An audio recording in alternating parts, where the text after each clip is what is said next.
ಮಧ್ಯರಾತ್ರಿ 12:30ಗೆ ಒಂದು ಫೈರ್ ಕಾಲ್ ಬರುತ್ತೆ. ಅವರು ಎಲೆಕ್ಟ್ರಿಕಲ್ ಫೈರ್ ಆಗಿದೆ, ಸ್ವಲ್ಪ ಬೇಗ ಬನ್ನಿ ಅಂತ ಹೇಳ್ತಾರೆ. ನಾವು ನಮ್ಮ ಸ್ಟೇಷನಿಂದ ಬೇಗನೆ ಹೊರಡ್ತೀವಿ. ನಂತರ ಸ್ಪಾಟ್ ರೀಚ್ ಆಗ್ತೀವಿ. ಇಲ್ಲೇ ಸರ್, ಈ ಕಡೆ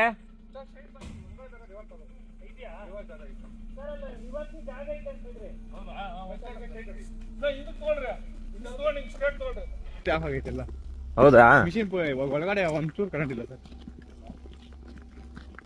ಕರೆಂಟ್ ಎಲ್ಲ ಕಂಪ್ಲೀಟ್ ಆಗಿ ಆಫ್ ಮಾಡಿರಲ್ಲ? ಕರೆಂಟ್ ಎಲ್ಲ ಕಂಪ್ಲೀಟ್ ಆಗುತ್ತೆ. ಬರುತ್ತಾ? ಬನ್ನಿ, ಬರುತ್ತೆ, ಬನ್ರಿ.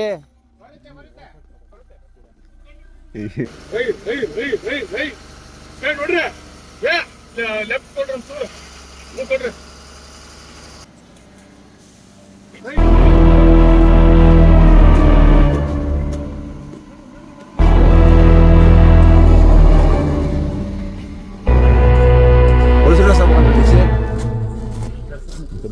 ನಾವು ಹೋದ ತಕ್ಷಣ ಕರೆಂಟ್ ಆಫ್ ಮಾಡಿದ್ರು ಅಂತ ಅವ್ರ ಹತ್ರ ಕೇಳಿದ್ವಿ.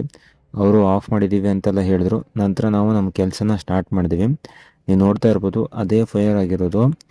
ಅದು ನಾವು ಹೋಗೋಕ್ಕಿಂತ ಮುಂಚೆ ಕಂಪ್ಲೀಟಾಗಿ ಎಲ್ಲ ಬ್ಲಾಸ್ಟ್ ಆಗಿತ್ತು. ಅಲ್ಲಿ ಆಯಿಲ್ ಕೂಡ ಇತ್ತು. ಆಯಿಲ್ ಎಲ್ಲ ಬ್ಲಾಸ್ಟ್ ಆಗಿ ಬೆಂಕಿ ಸ್ವಲ್ಪ ಜಾಸ್ತಿನೇ ಹತ್ತಾ ಇತ್ತು. ಇದು ಬಂದು ಟ್ರೈನಿಗೆಲ್ಲ ಕರೆಂಟ್ನ ಸಪ್ಲೈ ಮಾಡುವಂತಹ ಒಂದು ಎಲೆಕ್ಟ್ರಿಕಲ್ ಜಂಕ್ಷನ್ ಆಗಿತ್ತು. ಬೆಂಕಿನ ನೀಟಾಗಿ ಆರಿಸ್ತೀವಿ.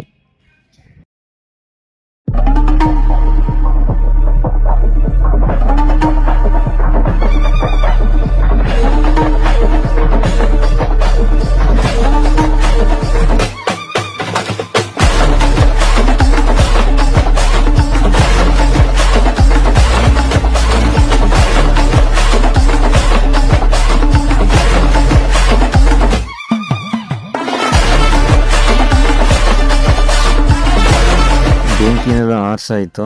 ನೀವು ನೋಡ್ತಾ ಇರ್ಬೋದು, ಕಂಪ್ಲೀಟಾಗಿ ಬೆಂಕಿನೆಲ್ಲ ಆರಿಸ್ತೀವಿ. ಹಾಗೆ ಅಲ್ಲಿ ನಮ್ಮ ಜೊತೆ ಪೊಲೀಸ್ ಸಿಬ್ಬಂದಿಗಳು ಕೂಡ ಇದ್ದರು. ಫೈರ್ ಕಾಲೇಜ್ ಏನೆಲ್ಲ ಲಾಸ್ ಆಗಿದೆ ಅನ್ನೋದನ್ನ ರಿಪೋರ್ಟಲ್ಲಿ ಬರ್ಕೊಂಡ್ವಿ. ಫೈರ್ನೆಲ್ಲ ಕಂಪ್ಲೀಟಾಗಿ ಆರಿಸ್ತೀವಿ. ಅಷ್ಟೊತ್ತಿಗಾಗಲೇ ಟೈಮ್ ತುಂಬ ಆಗಿತ್ತು.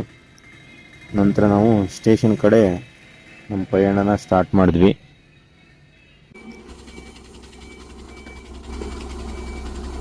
ಕಂಪ್ಲೀಟಾಗಿ ಮುಟ್ ಆಫ್ ಮಾಡಿ ಇವಾಗ ಸ್ಟೇಷನ್ ಕಡೆ ಹೊರಟ್ವಿ. ಚಿಕ್ಕ ಫೈರ್ ಆಗಿತ್ತು, ಎಲ್ಲ ನೀಟಾಗಿ ಆರಿಸಿದ್ದೀವಿ. ಎಲ್ಲ ಈಗ ಸ್ಟೇಷನ್ ಕಡೆ ಹೊರಟಿದ್ದೀವಿ.